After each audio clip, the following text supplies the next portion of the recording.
Have you ever felt it? Even when everything seems perfectly fine. An invisible weight pressing down, quickening your thoughts and tightening in your chest. It creeps in unexpectedly, or sometimes it is just the thought of tomorrow that triggers it. You try to push it away, distract yourself, and pretend all is well. But deep down, you know something is not right, and that is where the cycle begins. Fear, uncertainty, and the quest for understanding. And you have been told it is a defect, a personal failing, something that needs to be fixed. But what if that narrative is entirely mistaken? What if this pervasive restlessness is not a flaw to be corrected, but a profound message, a legitimate call from your own consciousness, waiting to be understood? Then comes the second wave. Not the anxiety itself, but the fear of anxiety, the dread of the feeling, the guilt for not being okay, especially when everything around you suggests you should be.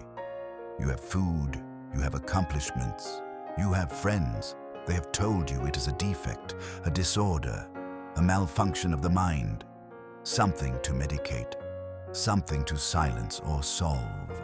But what if they are wrong? What if the thing you are fighting is not a malfunction? What if it is a signal, a messenger carrying intelligence, not disease? What if anxiety is not a curse to be cured, but a voice that you are trained to ignore? We are not here to offer hacks. No top 10 breathing tricks to tame your neurons. No 5-step plans to crush your fear. You do not need to fix your anxiety. You need to listen to it. This will not be comfortable. It will challenge your reflex to control. It will interrupt your lifelong habit of suppression. But it might also be the most freeing thing you have heard in a long, long time. Because perhaps no one told you. This discomfort, this quiet and relentless hum inside you, could be your consciousness trying to speak, trying to rise to the surface of your awareness. Not to harm you, but to remind you of something forgotten. Alan Watts once said, "The desire for security and the feeling of insecurity are the same thing." And though that line may sound paradoxical, it carries a truth that most people do not dare to touch. The more we chase emotional safety, the more fragile we become. The tighter we grip the illusion of control, the more chaotic we feel inside. Anxiety does not arise from danger. It arises from the refusal to admit that there is no such thing as certainty. And yet, we spend our lives designing it. We try to build a blueprint tomorrow. We try to lock down the unknown. We rehearse safety in a world made of wind and waves. Pause here. Ask yourself, what are you truly afraid of? Failure, abandonment, death. Maybe it is not any of those. It is the absence of control itself. It is the terror that no one, not even you, can promise that you will be okay tomorrow. And it is in that resistance, that refusal to let life be what it is, where anxiety quietly grows its roots. Now we turn to biology. Robert Sapolsky, neuroscientist and storyteller of the wild, explains that our stress system, this fire alarm wired into the body, was never designed for modern life. It evolved to protect us in open savannas. A lion appears, the heart races, the body floods with adrenaline, muscles tighten, and we run, survive or be eaten. And when the danger is gone, balance returns, calm settles, life resets. But now, the lion never leaves. Because today's predator is not made of fur and fang. Today's predator is a calendar notification, a message left unread, a delay in response, a thought that loops endlessly at 2 in the morning. Your body cannot tell the difference. It only knows that something feels wrong. And so it prepares for battle. But when this happens day after day, year after year, you are no longer running from danger. You are imprisoned by it. You are not losing your mind. You are not weak. You are an ancestral body trying to decode a digital world. Your nervous system does not know that it is safe. It only knows that it is overwhelmed. What once was survival has become captivity. That is the turning point. What if you stopped resisting? What if, instead of fighting your anxiety, you started to understand its language? This is not surrender. This is awareness. It is the moment you learn to see your restlessness, not as failure, but as your humanity asking to be heard. This is not a message for those seeking fast solutions. This is not for those who want easy buttons and life hacks. This is for those who have already tried them all. Therapy, meditation, achievement, and they wake up with a hollowness that refuses to leave. We are going deeper now, looking at anxiety, not as your enemy, but as your mirror. If you are ready to feel what you have spent so long avoiding, you may find something here that is far more valuable than comfort. We were not built for this. Not for inboxes that are never empty. Not for 3 a.m. spirals about things you cannot change. Our nervous system was born in wild places. It was shaped by thunder, predators, and the instinct to find shelter before nightfall. It evolved to scream when danger was near, and then to fall silent once that danger had passed. But the danger no longer passes. Because now, the threat is not a lion in the tall grass. It is a text message left unread. It is a thought that begins and refuses to end.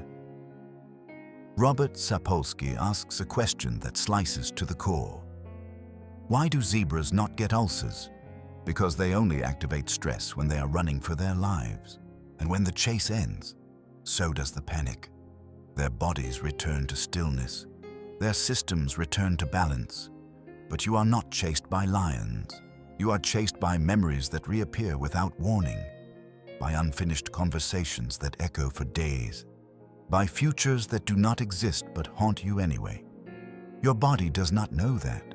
It cannot tell the difference between real and imagined threats. You are not being hunted, but you feel hunted. You walk through the day as if danger were always 5 steps behind you. And over time, your body begins to forget how to rest. You are not lazy. You're carrying ancient wiring inside a world that moves too fast for it. What was once a life-saving system has now become a life-draining pattern. And that is not your fault. Your ancestors needed this system to dodge extinction. You're using it to cope with traffic, emails, finances, approval, and fear of falling behind in a race you never chose to run. You lie in bed and your heart races. You wake in the morning and your chest tightens. Your stomach churns before words are even spoken. This is not imagination. This is not a weakness. This is your nervous system misfiring in an environment it was never designed to survive. The cost is not abstract. Digestion falters, sleep becomes fragmented, immunity wears down, and worst of all, you blame yourself for it. You believe you should handle it better, that others seem fine, that if you were stronger, you would not feel this way. You tell yourself you just need more discipline, more toughness, more willpower, but the truth is simpler. You are a wild creature trapped in a culture of constant threat. Your body is doing what it was designed to do. It is reacting to pressure, but the pressure never ends. And here is what makes it even harder. You are the only species on this planet that can activate a full-body panic response through imagination alone. You do not need real danger. You only need the suggestion of it. You can trigger the entire stress cascade through a memory, through a single sentence in your mind. And it is not your fault. This is what Sapolsky reveals. The evolution gifted us with foresight, but it came with a cost. The same mind that can dream can also dread, and dread makes the body believe it is under attack. So now you know. You are not malfunctioning, you are misfiring, you are not damaged, you are out of rhythm with a system that never stops demanding, and your biology is not your enemy, it is your mirror. It is reflecting the truth of your experience, even when your words deny it. It is not madness, it is pattern. And the pattern makes sense when you stop blaming yourself and start listening to what your body is trying to say. The question is how to understand it. What is the signal? What is the need? What is the truth underneath this tension? Sometimes anxiety is not the storm, it is the siren. It is the sound your body makes when something inside you has been ignored for too long. Something misaligned, something unlived, something waiting. And this is where change begins. Not through suppression, not through endless management, not through trying to conquer your biology with sheer force. Change begins through attention, presence, and through returning again and again to what is real and to what is asking to be seen.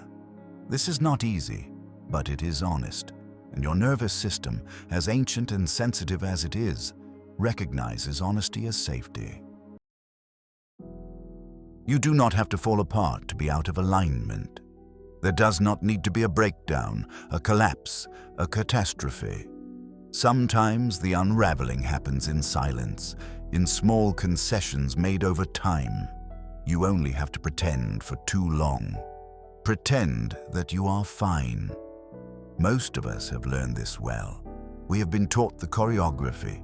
We know how to perform stability, how to mimic clarity, how to speak in polished tones, saying what is expected, saying we are okay, even when something inside us aches like a bruise that never healed. And this is where the fracture begins. Not in the brain or in the body, but in the space between who we are and who we are pretending to be.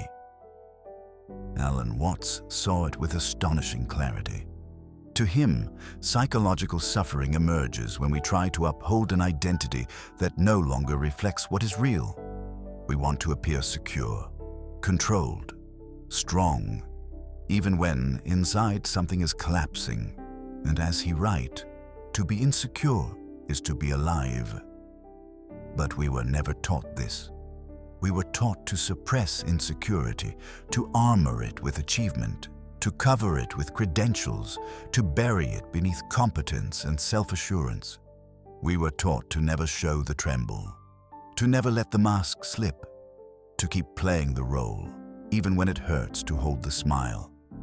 But your anxiety is not failure. It is not a weakness. It is your soul resisting the script. Because deep within, you know when something is off. You may not have words for it. You may not yet have clarity. But the knowledge is there. You know when your outer life no longer matches your inner truth. And your nervous system knows it too. Anxiety is the signal of that disconnection, and the more you silence it, the louder it becomes. The more you try to distract it, the more insistent it grows. The more you try to outrun it, the more it haunts your every step. Because it is not trying to break you, it is trying to wake you. It is the part of you that remembers what is real, and here, the body and the psyche speak as one, in a language older than thought. Robert Sapolsky reminds us that the stress response evolved to protect us, to activate when something threatens survival, to prepare us to fight, to freeze. But what happens when your very sense of self feels like the threat? When the pressure to fit in, to appear strong, to keep your image polished, to seem okay at all costs, feels like life or death. That is when anxiety becomes chronic. Not as a personal flaw, but as a logical response to a life lived out of sync, because you are living as if you are always in danger. That is not resilience. That is exhaustion. And eventually, the body begins to collapse.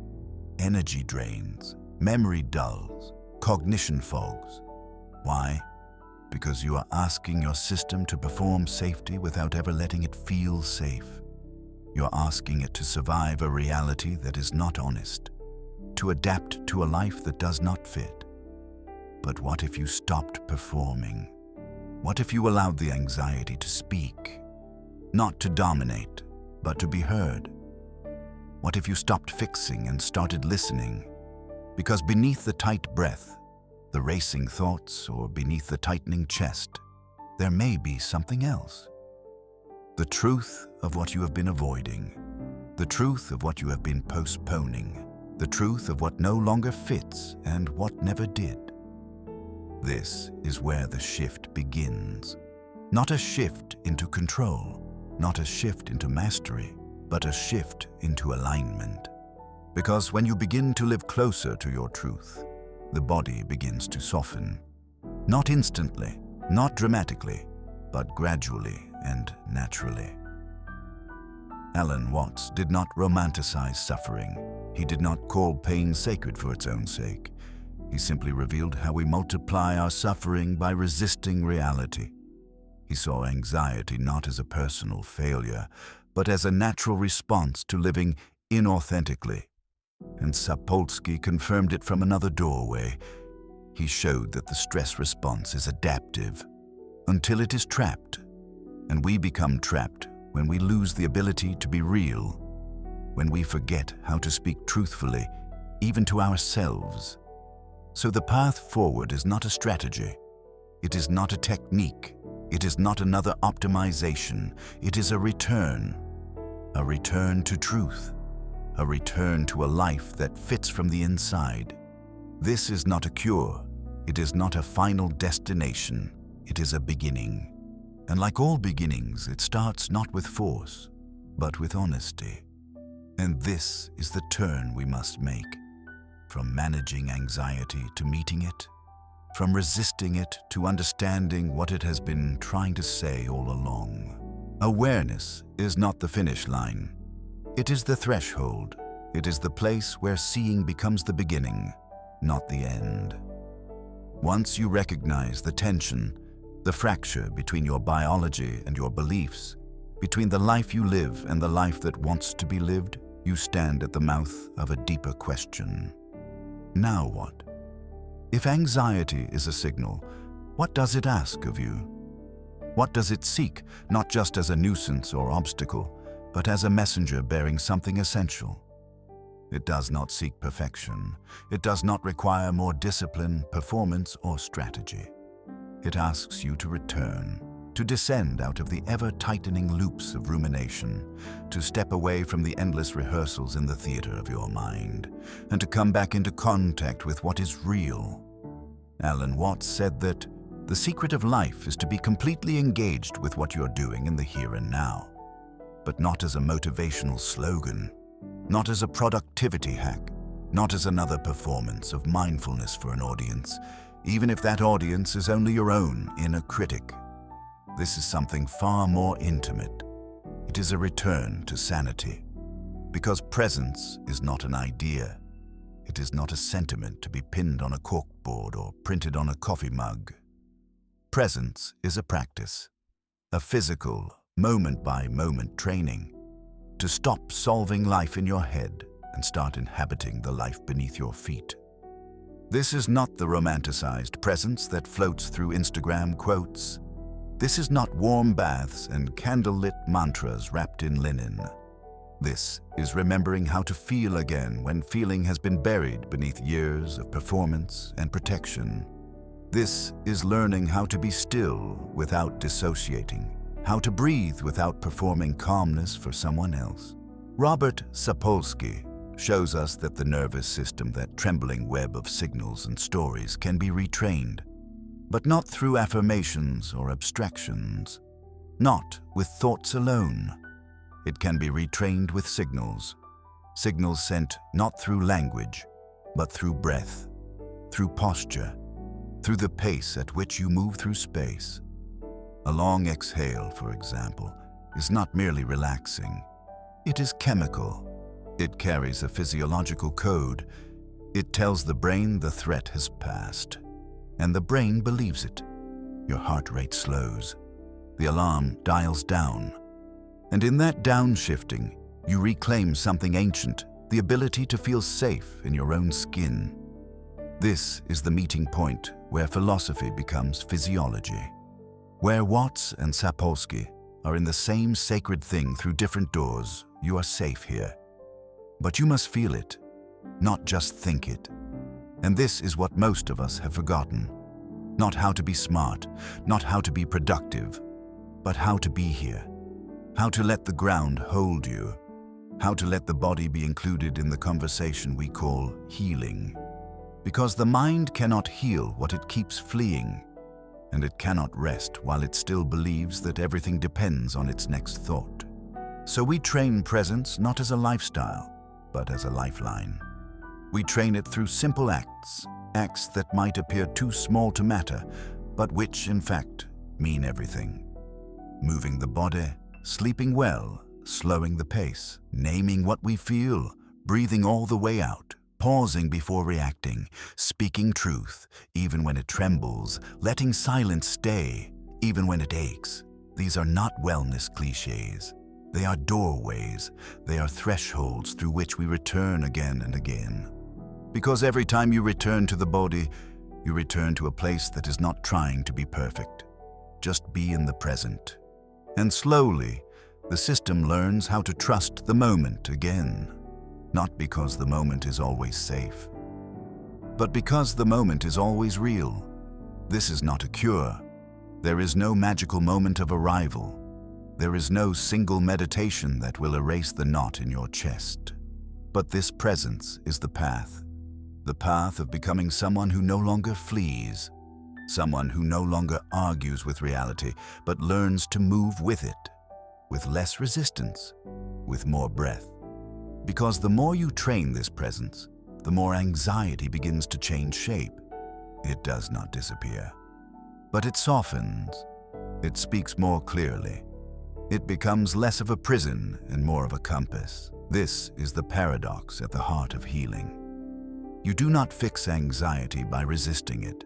You transform it by including it, by becoming the kind of person who no longer believes that discomfort is the enemy. Because discomfort is often the doorway to what matters most. This is emotional regulation. But Watts would name it something else. Surrender to the real, not defeated, but awake. When you stop rehearsing life and starting to respond to it. So here you are. Not at the end of a lesson or a journey, but at the beginning of something far more fragile and far more real. You have looked at anxiety from above as a message in your mind, and you have looked at it from within, where it lives behind the eyes, where it whispers beneath the breath. You have seen it not as madness, but as meaning, not as chaos, but as a signal. And now, a final question remains. What if this is not your enemy? What if this is your awakening? Anxiety is not proof that something is wrong with you. It may be proof that something inside you still works, that something within you refuses to go numb, refuses to conform, refuses to be silenced by a world that edits discomfort out of every photograph and filters pain out of every sentence. To feel anxious in a society built on distraction, denial, and curated certainty may not be dysfunctional. Alan Watts once said, "We try to fix the outside world without fixing what is inside." And maybe that is what anxiety has been trying to say all along. Come back inside, not to hide, but to reconnect, to return to the place within you that has been whispering in quiet protest. This life must mean more than control. And when you stop fleeing, you start listening. Not just to the thoughts in your head, but to the wisdom beneath them, the quiet instinct beneath the story. The body knows. Your anxiety does not need to be silenced. It needs to be understood. It does not want obedience. It wants alignment. Sapolsky showed us that our bodies suffer when the stress response is stretched and overused. But Watts reminds us that the mind suffers when reality is refused. Together, they lead us here, to a truth that is both uncomfortable and liberating. You're not here to eliminate discomfort. You're here to become healed. It includes that voice at 3 in the morning that will not let you fake your way through another day. But that voice is not here to harm you. It is here to wake you. And when you learn to stand still inside its storm, you begin to transform. This is not spiritual bypassing. This is not about pretending the pain is beautiful. It is not about forcing yourself to find silver linings. It is about sitting with the dark long enough to realize it has something to teach you. Because anxiety, when witnessed with presence, becomes less like fire and more like light. It illuminates the places you have outgrown, the spaces you have abandoned, the truths you have postponed. And slowly, you begin to realize you are never meant to fix yourself. You are meant to meet yourself, not as a project, but as a presence. And that presence is your power. Because when you stop trying to live in the future, you start becoming real. Not later, but now. Not in theory. In this exact moment you have been trying to survive. And here, this is where everything changes. Not because anxiety disappears, but because you stop needing it too. You learn to feel the wave and stay, to notice the tension and soften, to live without constant armor and still be safe.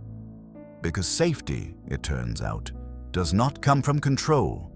It comes from connection. Connection to your truth, to the present. This is not a solution. This is a doorway. And what waits beyond it is not perfection, but presence, not relief, but realization that your anxiety was never a glitch. It was a guide, that your breakdown was also your breakthrough, that your body, for all its trembling, was only ever asking for your attention. And now you have given it. So ask yourself, not what you should do next, but what part of you is ready to return. Not to productivity, but to the truth. This is not about becoming someone new. It is about remembering who you were before the world taught you to be afraid. And that is the beginning of freedom. If this spoke to something quiet in you, do not rush to fix it. Do not package it into a plan. Do not turn it into a task. Sit with it. Let it become part of your rhythm. And here you begin, not just to understand anxiety, but to walk with it, not as your shadow, but as your teacher. If this content helped you see anxiety in a new light, consider subscribing to the channel. Thank you for your support. Here, psychology is unfiltered. Here, philosophy is embodied. And this is not the end. The next video could be the key to continuing in this journey. It is important. I'll meet you there.